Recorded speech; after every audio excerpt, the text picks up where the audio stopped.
बिस्मिल्लाहिर्रहमानिर्रहीम, अस्सलाम वालेकुम।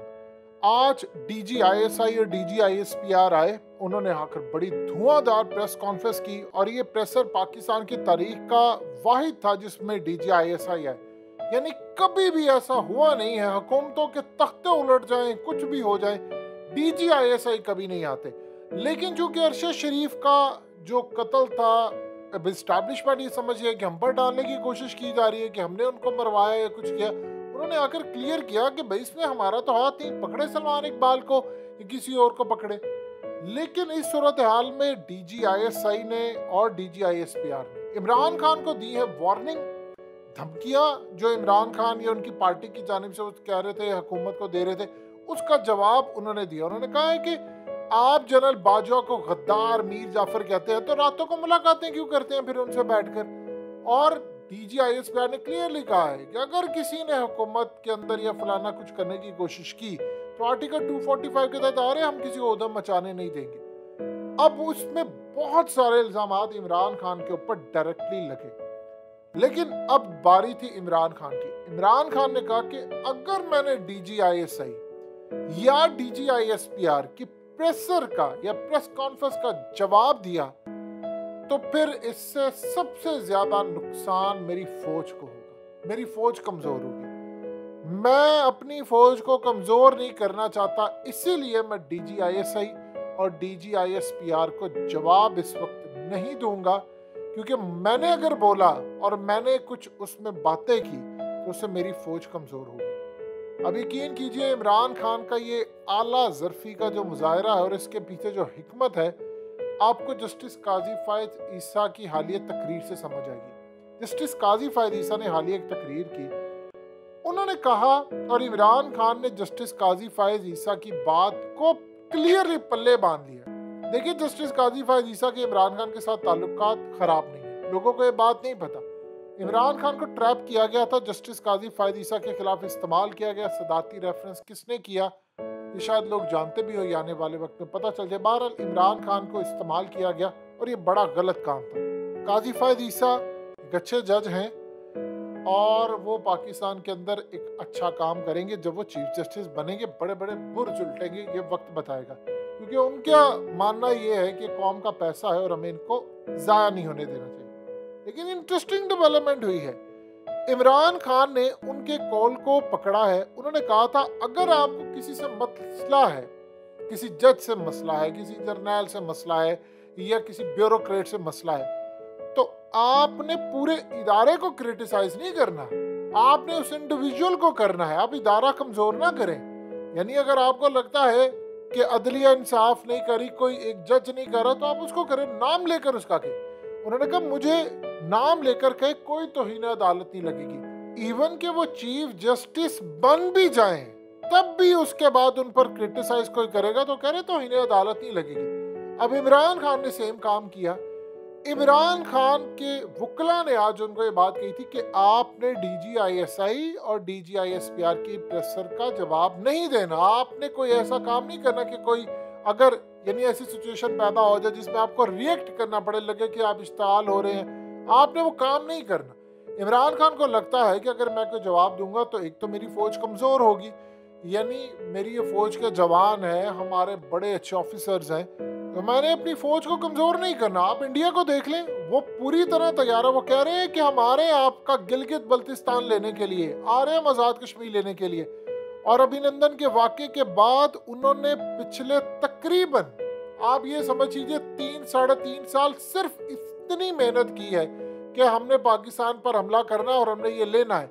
देखिए, कश्मीर उन्होंने ले लिया। अपना एक चीज याद रखिएगा, उन्होंने कश्मीर का पूरा डायनामिक्स और चीज बदल दी।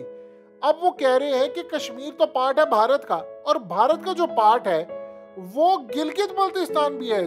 देखिए, अमेरिका चाहता है गिलगित बल्तिस्तान कटे, काशगर से लेकर वहां तक जो शुरू हुआ है सीपैक, वो अगर गिलगित बल्तिस्तान इंडिया को खुदा ना सब मिलता, जो इंशाल्लाह नहीं मिलेगा, लेकिन उसे जंग तो करनी है। पेशन गोइयां भी इस एरिया की है, तो वो असल में ये काम कर रहा है कि जी मैं वहां से काटूं ताकि सीपैक तो खत्म हो, तो उसके बाद हम जाकर चाइना के रूट को बंद करें। अब इस पूरे खेल में वो आ रहे हैं, तो इमरान खान को लगता है कि मैं अपनी फौज को क्यों कमजोर करूं। बॉर्डर के ऊपर जो खड़ा मेरा सिपाही है, किसी इंडिविजुअल से कोई मसला है तो मैं उस तक रखूंगा, मैं अपनी फौज तक नहीं आने दूंगा। और देखिए जनरल बाजवा के बारे में DGISI ने आज क्लियरली कहा कि भाई आप उनको कह रहे थे गैर आईनी काम करने के लिए, अपनी फेवर के लिए, तो उन्होंने नहीं कहा, तो आप आज उनको सादी गद्दार कहना शुरू हो जाते हैं। तो ये अनएक्सेप्टेबल है। अब इस पूरे खेल में जो मामला है वो बड़ा ज़बरदस्त होने जा रहा है कि इमरान खान ने ये इतना बड़ा छक्का मारा है कि उन्होंने अपनी फौज के मुतालिक ये बयान देकर, आप यकीन कीजिए, पूरी दुनिया के अंदर एक पैगाम दे दिया है कि जो मर्जी हो जाए, मैंने अपनी फौज के हाथ मजबूत करने हैं। और कोई ये मत समझे मेरा कोई इंडिविजुअल या किसी से कोई मामला खराब हो सकता है, लेकिन मैंने अपनी फौज के हाथ मजबूत करने। जिस तरह इमरान खान ने कहा था कि मेरी फौज के ये बच्चे हैं जो बॉर्डर पर खड़े हैं, ये मेरे बच्चे हैं, और मेरे बच्चे जब शहीद होते हैं तो मुझे बड़ा कर्ब होता है, दुख होता है मुझे। तो मैं अपनी फौज को कमजोर नहीं करूंगा, क्योंकि मुझे पता है अगर फौज कमजोर हुई तो ये मुल्क 3 टुकड़े हो जाएगा और हमारा हाल भी इराक शाम जैसा हो जाएगा। तो इमरान खान ये समझते हैं कि मैंने ये काम नहीं करना, और इस पूरे खेल में उनका ज्यादातर जो इस वक्त फोकस है वो ये कह रहे हैं कि मैं फौज को रखूंगा अपने साथ, और मैं इन करप्ट ऐसे, जिस तरह इमरान खान ने कहा है कि देखिए एस्टैब्लिशमेंट को बात समझ ही नहीं आ रही, लोग फजलुर रहमान से, जरदारी से, ये तमाम पार्टी से नफरत करती। इमरान खान ने कहा इन्होंने तो मेरा भला किया, सारे इकट्ठे होते हैं तो लोग कहते हैं अच्छा ये करप्शन के लिए कोई है, तो मेरी तो पॉपुलैरिटी आसमान पर जा रही है। उन्होंने कहा लेकिन एस्टैब्लिशमेंट अगर इनके साथ जाती है तो लोग उनके खिलाफ हो जाएंगे, तो लिहाजा एस्टैब्लिशमेंट को सूट नहीं करता कि आप ये इन चोरों के साथ खड़े हो। तो उन्होंने कहा कि आपकी जिम्मेदारी है कि आप ये काम करें, मैंने अपनी फौज के खिलाफ नहीं जाना, वरना मैं इनको जवाब दूं। जाहिर सी बात है इमरान खान का मानना ये है कि अगर वो जवाब देंगे तो उनके सीने में भी जो राज है वो सामने लेकर आएंगे, और अगर वो राज सामने आ जाते हैं और अगर उन राजों से पर्दा हटता है तो देखिए एक बात याद रखिएगा, जिस तरह आज बात की है असद उमर ने, उन्होंने कहा कि अगर अंदर की बातें बाहर आ गई तो फिर बड़ा नुकसान होगा। यानी वो कह रहे हैं कि हम बड़ी एहतियात करें। फिर शीरी मजारी ने कहा इस तरह, उन्होंने कहा कि देखिए आज DGISI ने कहा कि जी तनकीद का हक है। उन्होंने कहा कि आजम सबादी को आपने हक दिया था, उसको तो आपने नंगा कर दिया है। तो इस सूरत हाल में अगर आप समझते तो हमें हक हो कि हम इदारों पर जितनी मर्जी तनकीद करें, और ये होना चाहिए। फ्रीडम ऑफ स्पीच और फ्रीडम ऑफ एक्सप्रेशन पूरी दुनिया में होता है, तो आप पर क्यों हम तनकीद नहीं कर सकते? ये कौन सी ऐसी बड़ी बात है कि हम आप पर तनकीद नहीं कर सकते? हमारा हक है।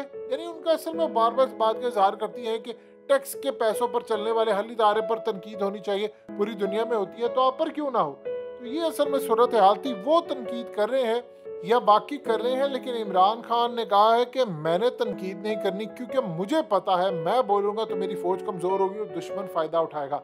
लिहाजा इमरान खान ने आज क्लियरली तय कर लिया है कि आज के बाद कुछ भी हो जाए, मैंने जवाब एक बिल्कुल हद तक देना है। अभी मैं इसका जवाब दूंगा तो इससे मेरी फौज का नुकसान होगा, और अगर फौज का नुकसान हुआ तो मुल्क का बेइंतहा नुकसान होगा।